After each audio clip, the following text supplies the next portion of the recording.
standing couch stretch with a heel drop.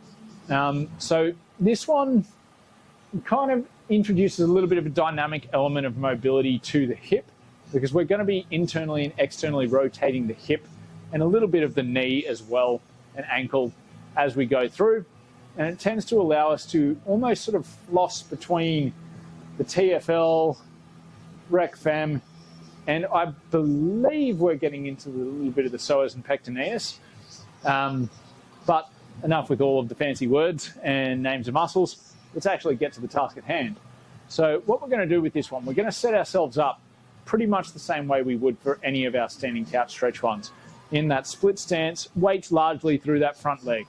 And we're just going to press our hips forward, squeeze the glute, get it all nice and active around here.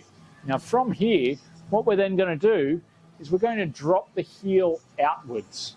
And that's going to get that TFL under a bit of stretch because we're internally rotating at the hip slightly.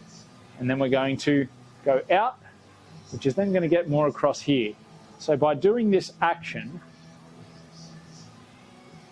this rotation on the foot, we're able to sort of get through the full battery of the hip flexors, just in and out of that stretch throughout. Now it's quite challenging and it can be very intense to begin with, but if we find that it's getting a little bit easy, we can add a little bit more to it by adding incline to the bench.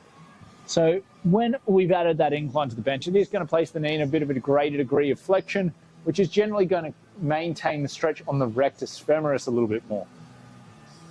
But as I'm doing that, I'm getting a much more intensive stretch across all elements of this as well. It's a nice little dynamic for when we're just trying to get a full battery of stuff across the hips.